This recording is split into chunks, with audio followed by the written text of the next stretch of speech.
آج رمضان کا 11واں دن ہے اور ہم رمضان میں قرآن میں اسلامی افکار پر آیت اللہ خامنئی کے 11ویں لیکچر سے آغاز کر رہے ہیں۔ اس گہرے مطالعے میں ہم جس ماخذ پر بات کرنے والے ہیں وہ اپنے اندر ایک پوری تاریخ اور فکری انقلاب رکھتا ہے۔ بالکل، اور یہ 1974 کا خطبہ ہے۔ جی، 1394 ہجری کا خطبہ ہے یہ، اور میں بہت پرجوش ہوں کیونکہ اس کا مشن ہی کچھ ایسا ہے کہ ہم مقرر کے نزدیک توحید اور عبادت کے حقیقی مفہوم کو سمجھیں۔ ہم نے بچپن سے توحید کا مطلب بس یہی پڑھا ہے نا کہ خدا ایک ہے، 2 یا 3 نہیں، ایک ریاضیاتی وحدت۔ بالکل، بس گنتی کا ایک نمبر۔ لیکن یہ ماخذ اس تصور کو یکسر بدل دیتا ہے۔ دیکھیں، یہ فریم ورک سمجھنا بہت ضروری ہے۔ میں واضح کر دوں کہ ہم یہاں کسی سیاسی یا نظریاتی موقف کی تائید نہیں کر رہے، بلکہ ہم اس الہاتی فریم ورک کا ایک خالص علمی اور فلسفیانہ تجزیہ کر رہے ہیں، ایک غیر جانبدارانہ جائزہ۔ جی، تاکہ ہم سن سکیں کہ مقرر نے کس طرح قرآنی آیات کی بنیاد پر ایک نیا بیانیہ تشکیل دیا۔ اس دور میں جب معاشرے میں اتنی کشمکش تھی، توحید کو محض ایک انفرادی عقیدے کے بجائے ایک سماجی نظام کے طور پر پیش کیا گیا۔ مطلب یہ صرف دل میں ماننے والی بات نہیں رہی، قطعی نہیں، یہ ایک عملی لائحہ عمل بن جاتا ہے۔ اور اسی عملی لائحہ عمل کو سمجھنے کے لیے نا ہمیں سب سے پہلے عبادت کے تصور پر بات کرنی ہوگی۔ روایتی طور پر اگر انسان سوچے کہ عبادت کیا ہے تو ذہن میں کیا آتا ہے؟ مندر، مسجد یا بتوں کے آگے جھکنا؟ ہاں، یا مصلی پر بیٹھ کر تسبیح کرنا۔ لیکن مقرر کے مطابق عبادت کی ایک اور جامع شکل ہے، اور وہ ہے مکمل اطاعت، مطلق اطاعت۔ یہ ایک بہت اہم نقطہ ہے دراصل۔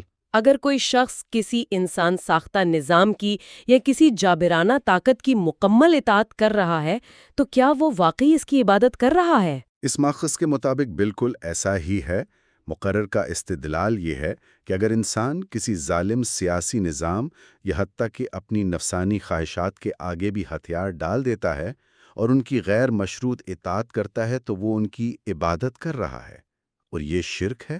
یعنی شرک صرف بت پرستی نہیں ہے؟ بت تو صرف ایک ظاہری علامت تھے۔ انبیاء کا اصل مقصد انسانوں کو انسان ساختہ نظاموں اور غلامی کی ان اندیکھی زنجیروں سے آزاد کرانا تھا۔ یہیں پر نا ایک بہت ہی حیرت انگیز حوالہ دیا گیا ہے ماخذ میں۔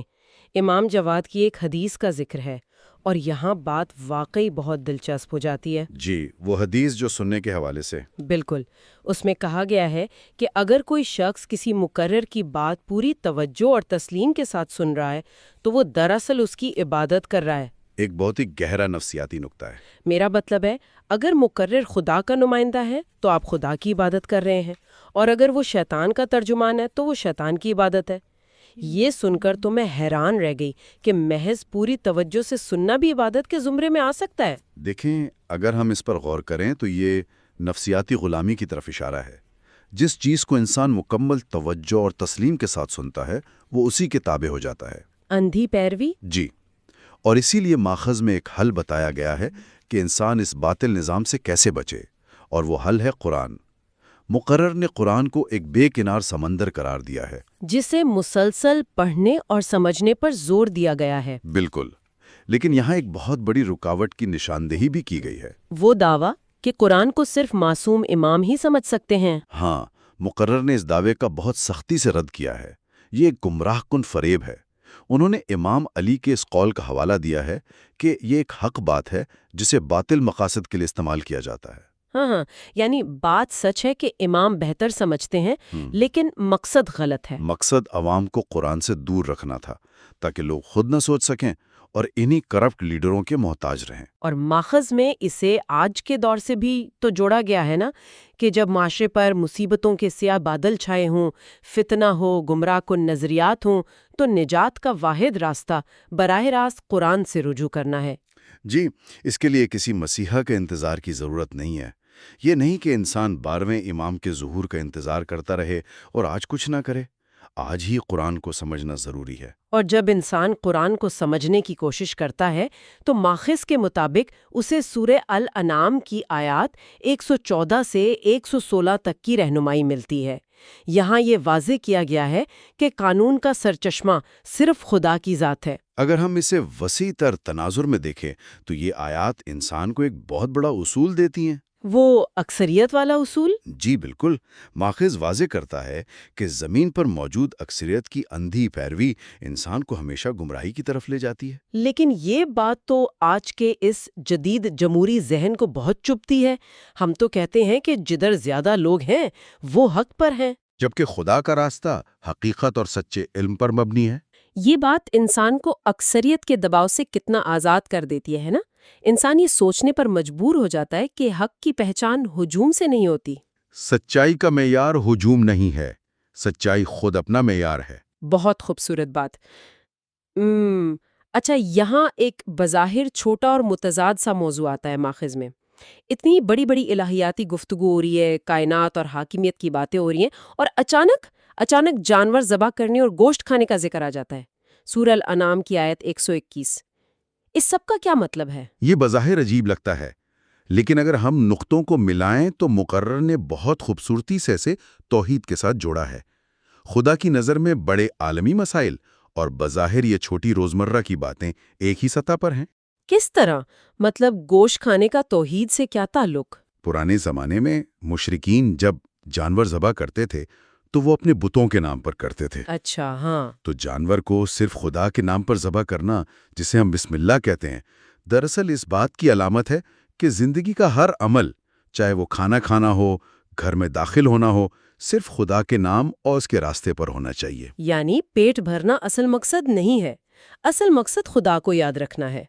انسان کھانا اس لیے کھاتا ہے تاکہ اسے خدا کی راہ میں کام کرنے کی طاقت ملے۔ بالکل، یہ توحید کا ایک انتہائی عملی اور روزمرہ کا نفاذ ہے۔ تو اس کا مطلب ہے کہ کوئی بھی عمل خدا کی یاد سے خالی نہیں ہونا چاہیے، اور پھر اگر ہم اس راستے سے ہٹتے ہیں تو گناہوں کی بات آتی ہے۔ ماخذ میں ظاہری اور باطنی گناہوں کا جو تصور دیا گیا ہے اس نے مجھے بہت سوچنے پر مجبور کیا۔ ظاہری گناہ جیسے قتل کرنا یا چوری کرنا، ان کی تو سبھی مذمت کرتے ہیں۔ لیکن باطنی گناہ کہیں زیادہ خطرناک بتائے گئے ہیں، جیسے بغیر علم کے بولنا، جاہلوں کی پیروی کرنا، انسان ساختہ نظام کی اطاعت کرنا۔ جی، اور شیطان کا کردار بھی روایتی ڈراونی مخلوق والا نہیں بتایا گیا۔ یہ شیاطین اور ان کے دوست ہمیشہ پیروکاروں کو بحث میں الجھاتے ہیں، تاکہ انسان شرک اور گمراہی کی طرف دھکیل دیا جائے۔ اور اگر ایسا ہو جائے تو اس کا انجام جہنم ہے۔ اور جہنم کی جو تصویر کشی ماخذ میں کی گئی ہے وہ تو انتہائی ڈرامائی ہے۔ اسے گناہگاروں کا کلب کہا گیا ہے، سنرز کلب۔ وہ ایک ایسا ٹھکانہ ہے جہاں آگ سے زیادہ نفسیاتی عذاب ہے، جہاں پیروکاروں اور ان کے کرپٹ لیڈروں کے درمیان بحث ہو رہی ہوگی۔ شدید الزام تراشی۔ ہاں، پیروکار کہیں گے کہ تم نے ہمیں گمراہ کیا، اور لیڈر کہیں گے کہ تم نے خود اپنے مفاد کے لیے ہماری پیروی کی۔ اس وقت ان پیروکاروں کو ہوش آئے گا کہ انہوں نے کتنی بڑی بے وقوفی کی جو ان کرپٹ لیڈروں کو خدا کے برابر سمجھا اور ان کی اطاعت کی۔ وہ پکار اٹھیں گے اور دنیا میں واپس آنے کی ناممکن خواہش کریں گے تاکہ سچے مومن بن سکیں، لیکن اس وقت کوئی سفارش تو کام نہیں آئے گی نا، کیونکہ فیصلہ ہو چکا ہوگا۔ یہ حساب کا وقت ہے۔ بالکل۔ تو اگر ہم اس پورے تفصیلی جائزے کو سمیٹیں تو آج کے اس مطالعے سے یہ بات پوری طرح واضح ہو کر سامنے آئی ہے کہ توحید محض کوئی زبانی کلامی عقیدہ نہیں ہے۔ یہ ایک مکمل نظام حیات ہے، ایک ایسا نظام جو انسان کو ہر قسم کی ذہنی، جسمانی اور معاشرتی غلامی سے نکال کر صرف ایک حتمی سچائی کے تابع کر دیتا ہے۔ اور یہ علم سننے والوں کے لیے بہت اہمیت کا حامل ہے۔ کیوں؟ کیونکہ یہ انسان کو اپنے ارد گرد موجود ان اندیکھی زنجیروں کو پہچاننے کی دعوت دیتا ہے، آزادی کی اصل روح کو سمجھنے کا موقع دیتا ہے۔ بالکل۔ ہمیں لگتا ہے کہ ہم آزاد ہیں، لیکن شاید ہم کسی نہ کسی چیز کی اندھی تقلید کر رہے ہیں، اور پروگرام کے اختتام پر اسی ماخذ سے اخذ کیا گیا ایک ایسا سوال ہے جو میں یہاں چھوڑنا چاہتی ہوں، ایک ایسا پہلو جس پر انسان کو غور کرنا چاہیے۔ جی ضرور۔ ہم نے دیکھا کہ اگر عبادت کی اصل تعریف ہماری مکمل توجہ اور غیر مشروط اطاعت ہے تو ذرا سوچئے آج کے اس ڈیجیٹل دور میں جہاں الگوریدمز اور سوشل میڈیا کی اسکرینیں ہماری ہر توجہ، ہماری پسند اور ناپسند کو پوری طرح کنٹرول کر رہی ہیں، تو کیا یہ ممکن ہے کہ ہماری ماڈرن دنیا میں یہ اسکرینز اور یہ ٹرینڈز ہی وہ نئے بت بن چکے ہوں جن کی ہم جانے انجانے میں اطاعت یعنی عبادت کر رہے ہیں؟ یہ واقعی ایک بہت فکر انگیز سوال ہے۔ یہ ایک ایسا سوال ہے جو ہمیں اپنی نام نہاد آزادی اور اپنے روزمرہ کے انتخاب پر دوبارہ سوچنے پر مجبور کرتا ہے۔ اس گہرے مطالعے میں ہمارے ساتھ رہنے کا بہت شکریہ۔